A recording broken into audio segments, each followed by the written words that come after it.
Son günlər qripə yoluxanların sayı artıb.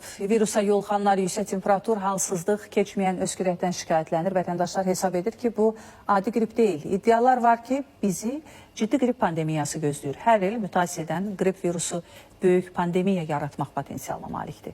Bəs Gününüz aydın olsun Azərbaycan xalqı. Demək ki, yenə də başlayıblar ortalığa atıblar pandemiya məsələsini, tutar qatı tutmaz ayıran. Görək cəmaatın reaksiyası nədir? Mən bu ölkənin vətəndaşı kimi mənim öz subyektiv fikrimi deyirəm və hər bir şeydə izah edirəm. Hansı pandemiyadan danışırsınız? Ay xanım, hansı bir pandemiyanı reklam edirsiniz? Hansı bir elan edirsiniz bu pandemiyanı? Elə pandemiyanın fəsadları deyil bu viruslar. Həmin yaşda pandemiya ərəfəsinə düşən, həmin vaxtda düşən körpə uşaqlar, hansı ki onlara vitamin D lazım idi, təmiz hava lazım idi, körpə uşaqlar idi. Həmin o kateqoriya birinci gün hansısa bir immun çatışmamazlığından, hansısa bir necə deyim, vitamin çatışmamazlığından əziyyət çəkirlər. Bax sizin o fəsadlardır. Həmin o pandemiyanın fəsadları ki, birinci gün uşaqları hansı ki qrip dediyimizi bankalayardı, nə bilim tərləyərdi, müəyyən bir Türkiyə çarəyi ilə və yaxud da hansısa bir yüngül bir dərmanlarla əvvəllər uşaqlar sağalırdı. İndi amma sağalmır. Çünki onlarda immun çatışmamazlığı var. Çünki onlarda həmin vaxtda onlar təmiz hava görmədi, həmin uşaqlar vitamin D qəbul eləmədi, gün görmədi. Ona görə də günəş şüasından ala bilmədi vitamini. İndi birinci gün müəyyən bir fəsadlar var. Hələ mən bunun sağlamlıq baxımından fəsadını deyirəm pandemiyanın. Maddi, digər fəsadlarını da onları da izah eləyəcəm.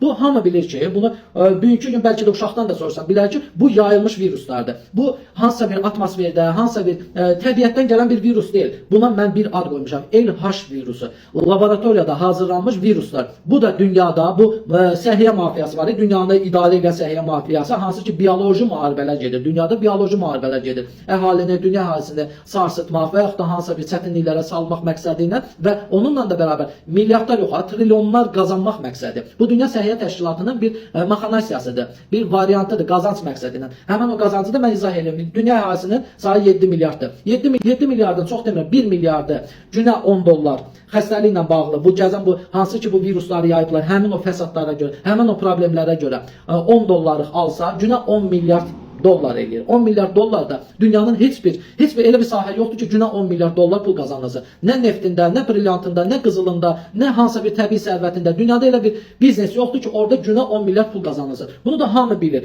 Qazanırsınız, söhbət bizim səhiyyədən gedir. Qazanırsınız da, yetərincə qazanırsınız da. Bu pandemiyada sizin qazandığınızı heç kim qazanmadı. Söhbət orada medsestralardan və yaxud da hansısa bir aşağı təbəqə həkimlərdən getmir. Söhbət bu planda, bu pandemiyada küllü miqdarda pul qazanan həkimlərdən və yaxud da hansısa bir apteklərdən gedir.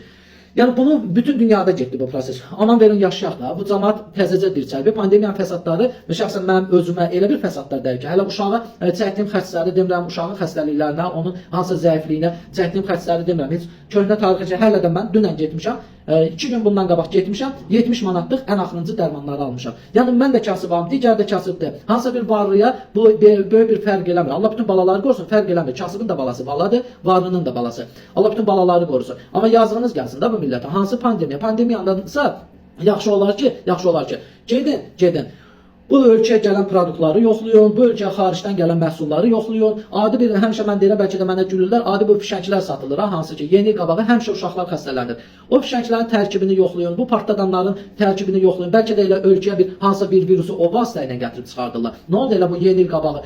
Hansı bir sərt qış keçdi ki, hələ biz də deyək ki, bu virusdan hansısa bir sərt qışın təsiri oldu və uşaqlar xəstələndi. Bu təbii məsələdir ki, yayılmış bir virusdur. Yəni bu hansısa bir atmosferdən, hansısa bir təbiətdən gələn bir virus deyil. Bu məlum məsələdir. Ona görə də sakit durun inşallah. Pandemiya mənə dəydiyi fəsadı, hələ mən bəlkə də deyərdim ki, Azərbaycanda ən az dəyən, yəni ki, təsir edən adam olmuşam. Elə insanlar oldu ki, pandemiyanın hələ də zulmunu çəkir. Mən 8 ay, 1 ilə yaxın işsiz qalmışam. Mənim evimin kredi 8 ay yığılıb. Ondan sonra bankla da qırğınlara çıxmışam, MTK ilə də qırğınlara çıxmışam. Nəyə görə? Çünki çatdıra bilməmişəm və işim gedib məhkəməyə. Mən özümdən götürürəm. Ki, yəni mənə hələ dəyən ziyan, maddi ziyan buydu. İnsanlar var ki, küllü miqdarda ziyanlıqlar olub. İnsanlar var ki, bu pandemiyada o əzizlərini itirib. Yəni bunları biz bilirik ki, bu bir oyundur. Dünya səhiyyəsində. Söhbət hansısa bizim ölkədə, hansısa bir şeylərdə gedən proseslərdən getmir. Dünya səhiyyəsindən gedir. Ona görə də bizim xalqa qoyun öldüyümüz yerdə ölək. Pandemiya bizə lazım deyil. Elə imkan verir biz uşaqlarımıza yaxşı bir